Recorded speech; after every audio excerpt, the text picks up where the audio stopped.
because people make money off of the debate, nobody actually wants to see the problem solved. And as a result, if 10% of a solution isn't perfect, they say that you shouldn't solve it. It's the idea of looking at 10 people and saying all 10 of these people are starving, and someone comes up and says two are faking it, so screw them all. That to me is a fundamental problem.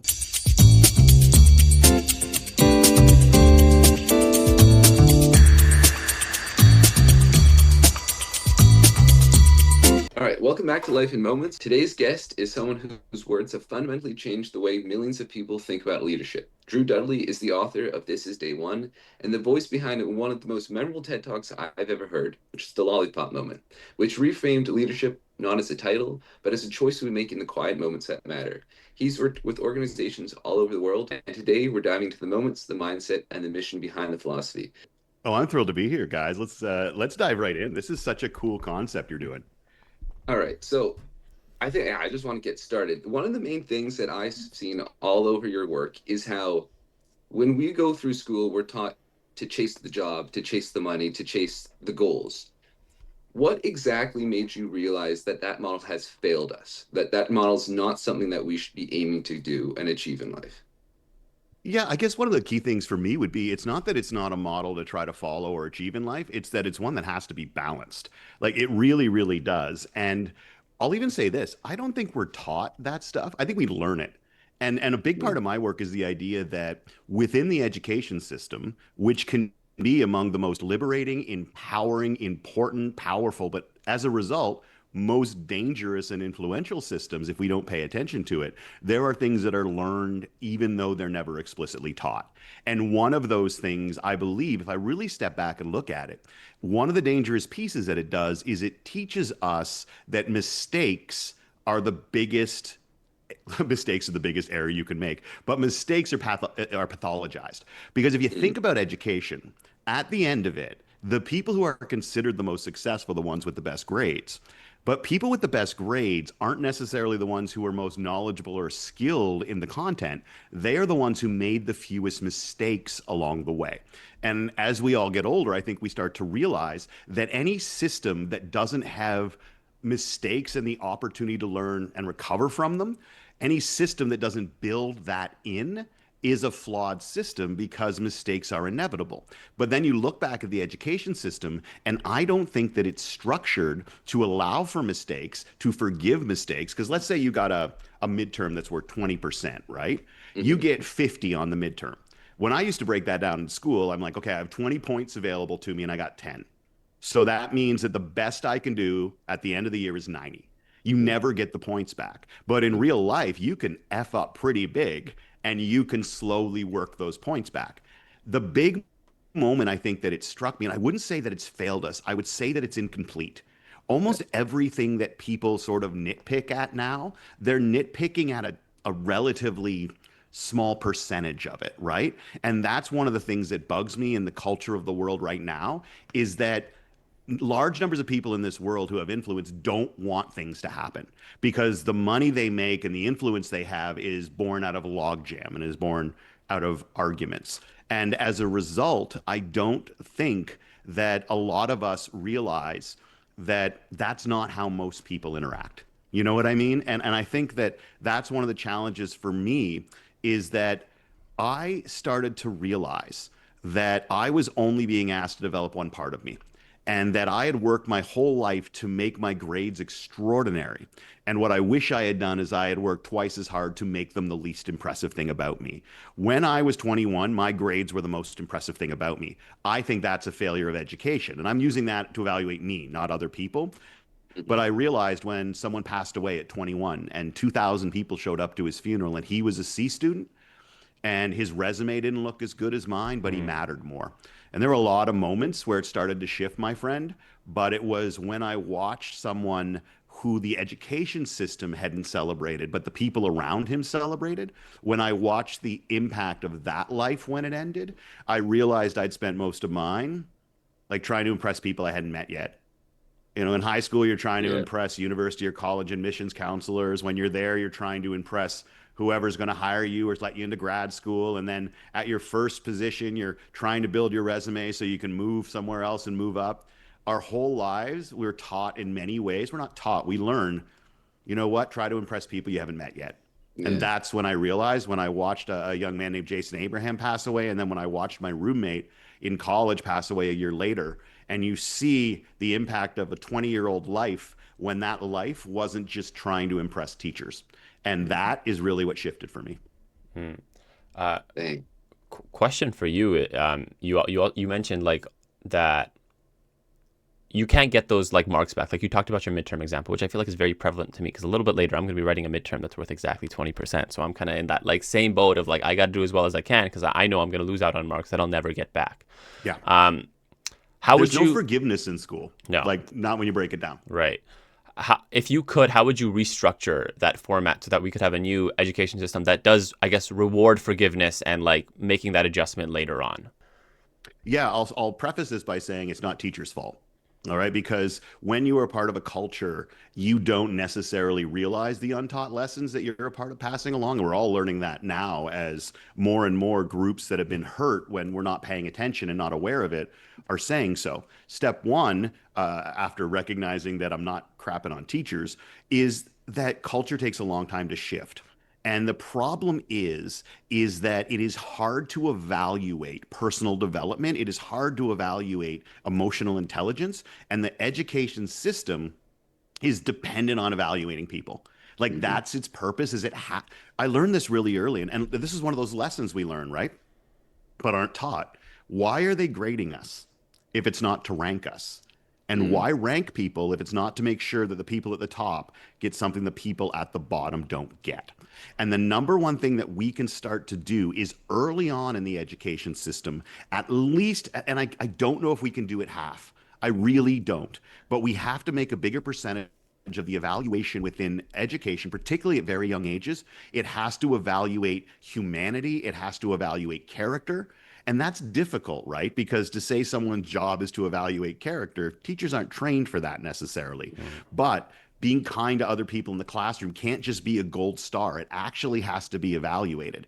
And right now, what kind of happens is think about this.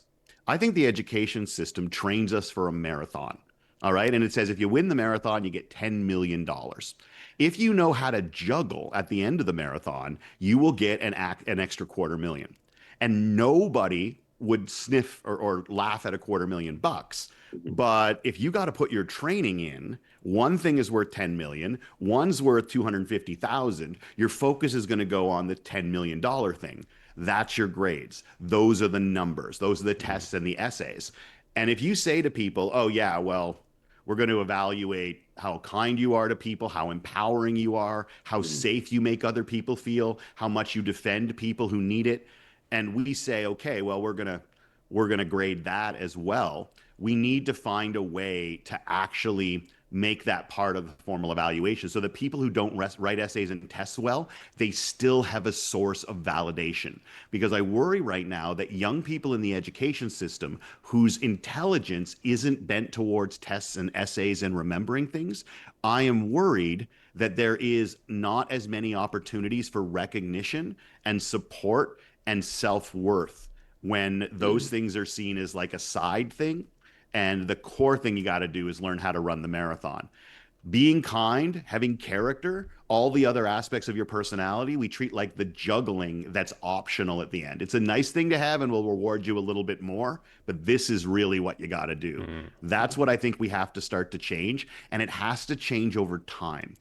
One of the things that I think is wrong with the world right now is, and this is what I was trying to say earlier, is that because people make money off of the debate, nobody actually wants to see the problem solved. And as a result, if 10% of a solution isn't perfect, they say that you shouldn't solve it. It's the Mhm. idea of looking at 10 people and saying all 10 of these people are starving, and someone comes up and says two are faking it, so screw them all. That to me is a fundamental problem. And the Mm. Yeah. thing is, oh, well, we can't fix it. It can't be perfect. Everything is in stages. And so to change anything in this world, if something comes up where 80% of it is good, execute on it Yeah. because that just leaves 20. So that's my issue, is that we then teach young people the same thing, that as you grow up, dismiss anything that isn't perfect. If there is a flaw in a plan, it is not a good plan. And that is a lesson that young people are learning, because old people benefit from that right now.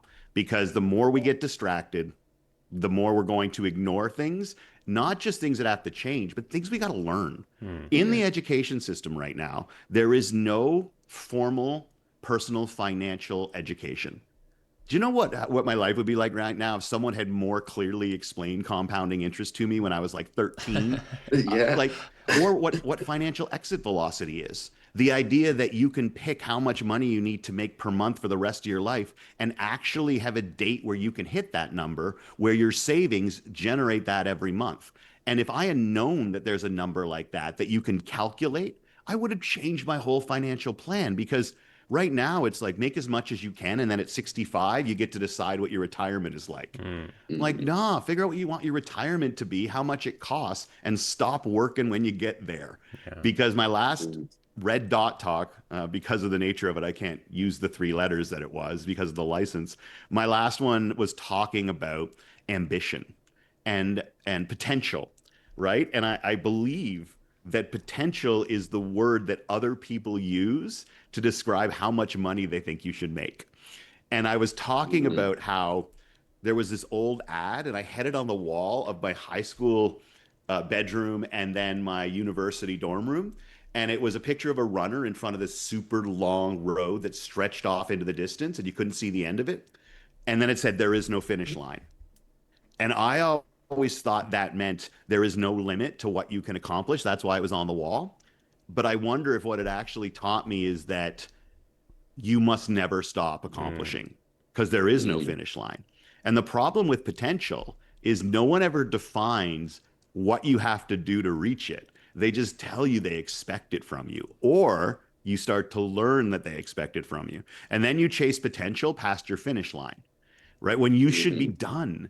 But we all just get taught, keep working until you're done. But have you ever been to the finish line of a marathon?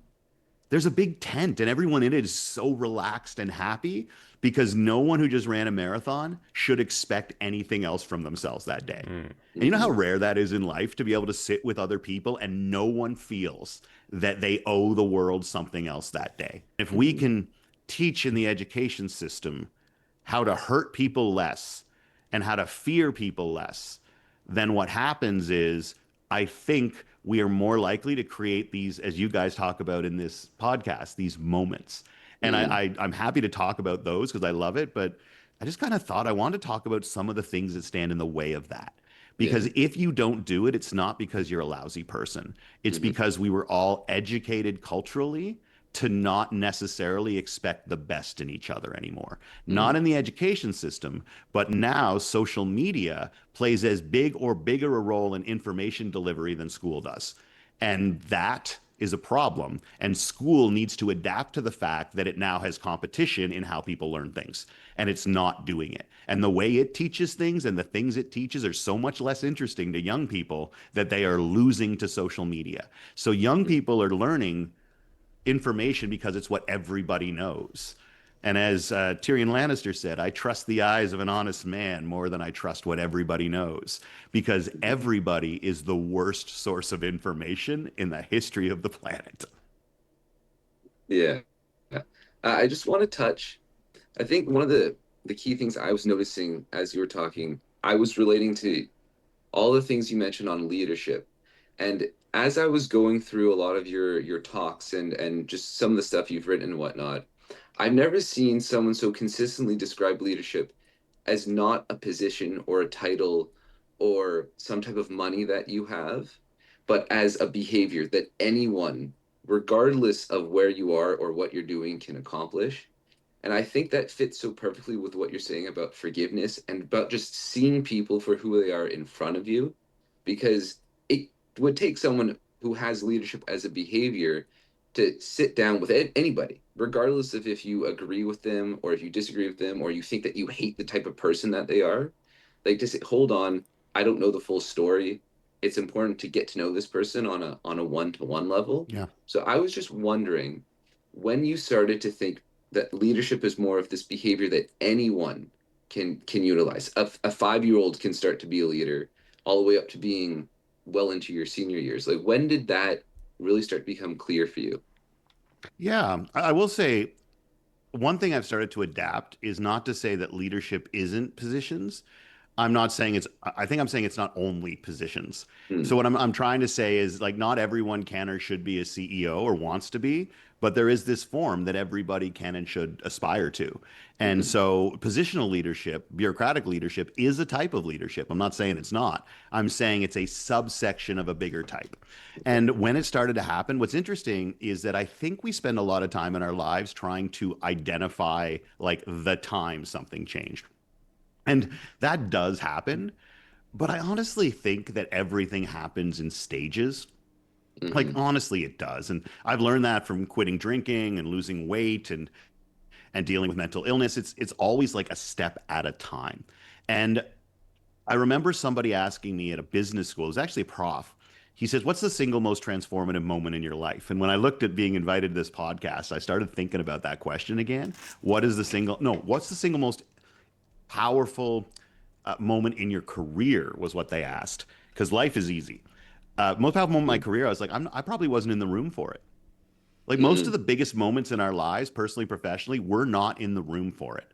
yeah. Somebody else is having a conversation about us and determining if we get an opportunity that we can't just seize ourselves. I got to give a TED talk or a TEDx talk because a group of people in a room I wasn't in said, okay, let's give this guy a chance. Or Yeah. let's hire this guy who isn't an academic to run a leadership program. Wasn't in the Mm-hmm, room for that.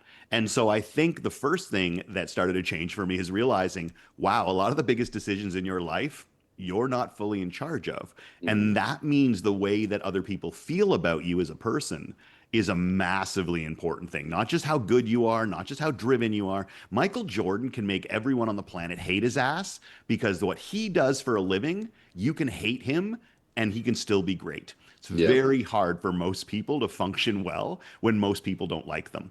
That's Mm, what really started to get me, my friends, is when I realized that most of the biggest opportunities in my life were earned not in the moment, but in the behavior that led to the moment. And I mm, think when I realized the lollipop moment, my TED talk is one of the biggest moments that I really started to realize that is that I was chasing a legacy by making a certain amount of money for something. And the biggest legacy that came out of that whole thing, which we did incredibly well, we broke records in the big project.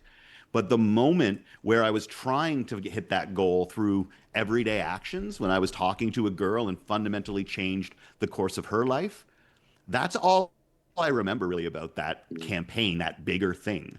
That's where it really started to shift. When I saw over and over again in big moments and small that it's not the goals you set, it's not the goals you reach, it's how you behave in pursuit of them. And when I mm, started to realize so many things in my life, doors opened or closed based on how other people felt about me as a person. And generally, you were given opportunities that people feel safer when you're around. And we never taught people that. And what happens, I think, is that when people want to be impressive, they try to overpower people, they try to bully people, they try to outperform people. mm, And that's natural. But honestly, to everybody listening, if you can outperform 95% of the people in the world at something, you'll get rich. Like you really probably will. But if you can become the type of person where everyone who works with you outperforms everybody who doesn't work with you, then you're indispensable. And I'll tell you something, as a guy who hires people, indispensable people are a lot harder to find than talented or smart people. This is not a hard world to find smart people. Smart people mm-hmm, who make other people smarter, that crap's difficult. So yeah. be that person.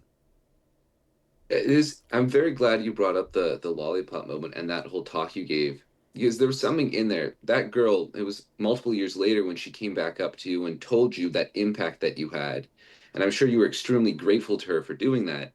But you also mentioned how rarely we do that for other people who have big impacts in our Yeah. lives.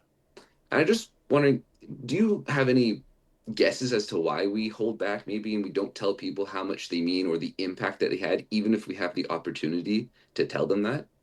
Man, you were the first person ever to ask me why it is. And That's I'm a little annoyed. I never thought of having an answer to that ready to go. Why huh. don't we? I think I can pull from some other research about why we reject compliments is Mm-hmm. part of it. But I think it really comes down to this.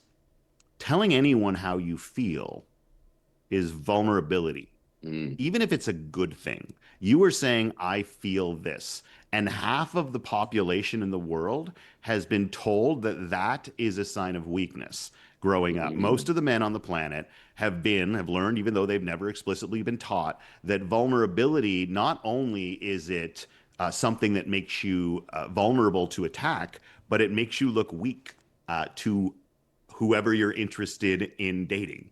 And Mm-hmm. so that I think is part of it, is that talking about how we feel, half of the population has not been taught over the years how okay that is, how helpful that is, and they haven't had it modeled, particularly by powerful men.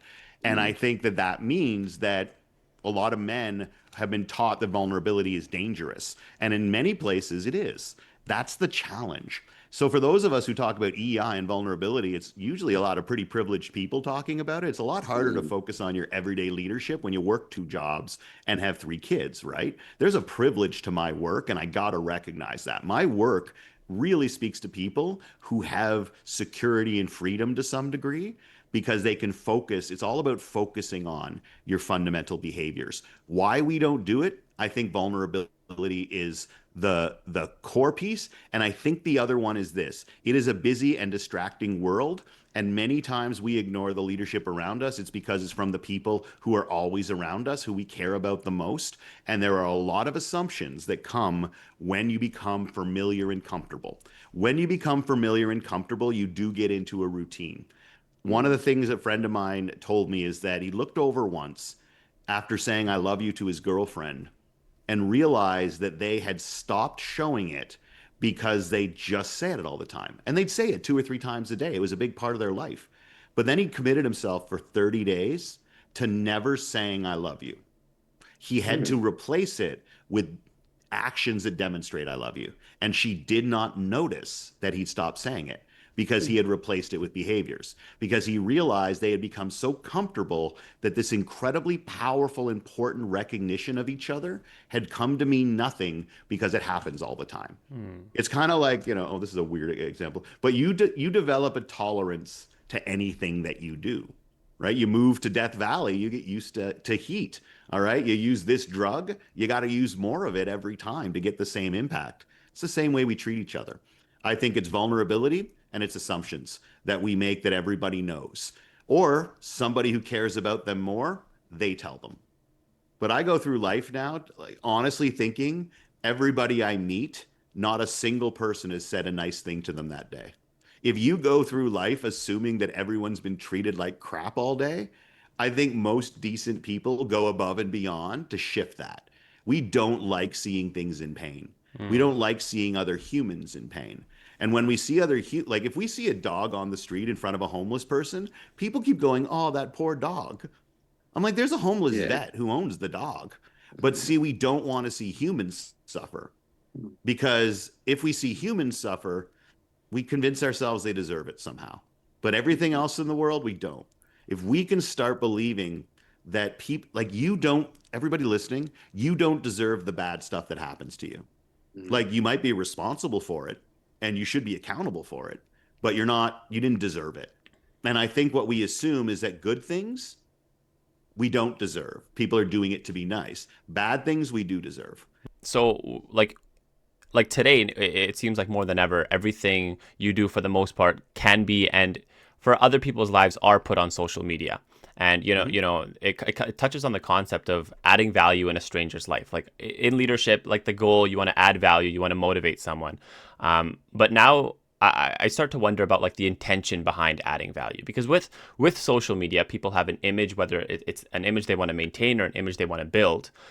Do you think the intention behind adding value to a stranger's life matters if at the end of the day you're helping them? Like what I always see videos of people giving money to a homeless person and then maybe shooting a video with them. But it's like, are they doing Mm. that to truly add value to that person's life? Or it's like, do they want to seem like someone who like helps out the less fortunate?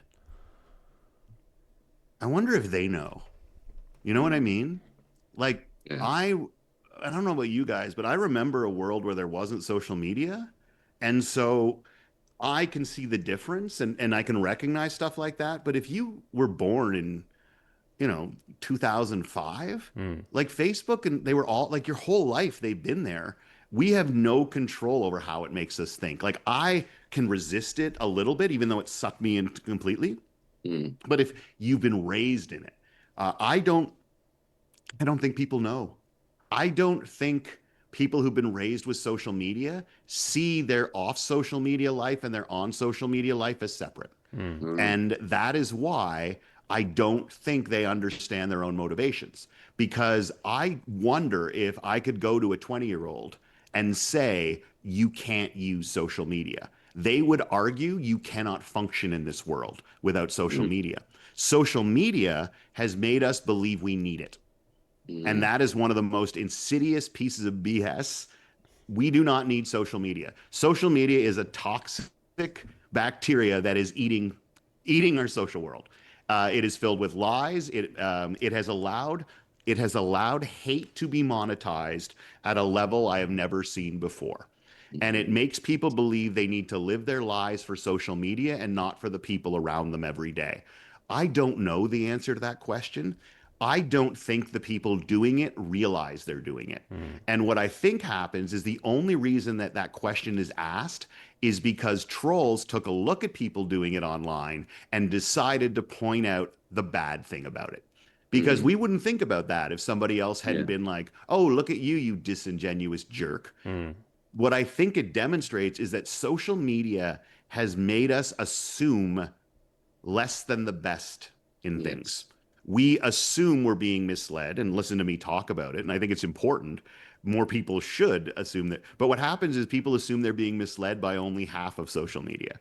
And the other Yeah. half is telling them the exact truth. How on earth have we been convinced that that's true? Yeah. That, oh, social media is full of crap, except the stuff that I read, Mm. or I don't believe anything on social media. Yeah, but you just mentioned three things that you only learned from social media. Yeah. Yeah. I don't think people know. Part of my work is to get people thinking about their impact in real life Mm. because I can understand how many people make a fortune on social media. And anything that makes you a fortune is a good thing, in your life.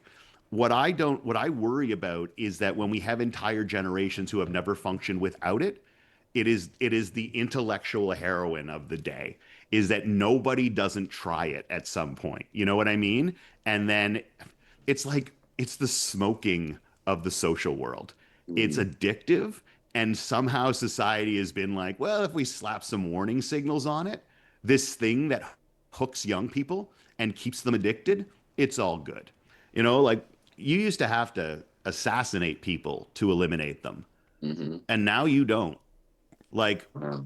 like you don't have to kill someone with a bullet, a physical one anymore. Mhm. You just have to be able to say something that someone will argue is true. And if 10% of the population argues something and says that's not true, well, now it's two sides. No, it's not. It's 10% people who aren't. But the problem is anyone can be destroyed now because as long as a big enough group of people will agree with the attempted destruction, it's over. Like, Yeah. why do we want all of our heroes to die on a cross of their own making? And if they don't, we want our money back. That bothers me. Like Oh. everybody's got to come down, right? LeBron's got to get chopped down. Heck, Mhm. like Oh, 10 come years on. ago, and this isn't me agreeing with anything he said, but 10 years ago, Dave Chappelle in a show said, I am a rich black man with a big mouth and they're going to come for me. He Yeah. said it. He Mm. said they're coming at like now he wasn't saying any of these people who got chopped down in some cases didn't deserve it. But 10 years ago, Dave Chappelle called that. And what Mhm. happens is you attack him, you make it look like the people who are supposed to support him. Then those people, like you just did, go, oh, yeah, I never noticed that before. And then everybody gets turned on. Yeah. And that man's fundamental point was that, wow, it sure still is easy to attack black people, isn't it? And then Yeah. it worked. It's so amazing how easy it is to absolutely make people think less of other people. Mhm. And I really would love us to make people think more of themselves. Mhm. We will dislike people less if we like ourselves more. How you feel about yourself is directly linked to how you treat other people. And I got tired of treating other people like crap because I was stressed and I was angry and I was told misinformation. And so now I do a process where I'm like, my goal every night is to be able to point to 3 moments where I made somebody's life better. And everything else that goes on in the world over which I have no control, that sucks. And the Yeah. world might be getting worse. But the world, if the world was only the world that surrounds me, it would be a good one. At least that's my goal every night. Hmm. And honestly, everybody listening, don't don't try to be perfect. Try to be net positive. Mm. Like I go through life now realizing if I can be net positive, and the idea of trying to be net positive is you acknowledge the negative you put into the world. Every single one of us puts negative into the world. Even if we're the best person ever, there's someone who disagrees with the work we're doing and we're making their life worse. Everybody puts bad into the world. If you beat yourself up for all the bad, you start to ignore the good and you do less of it because in your mind it's unimportant because you never think about it because all you think about is the bad.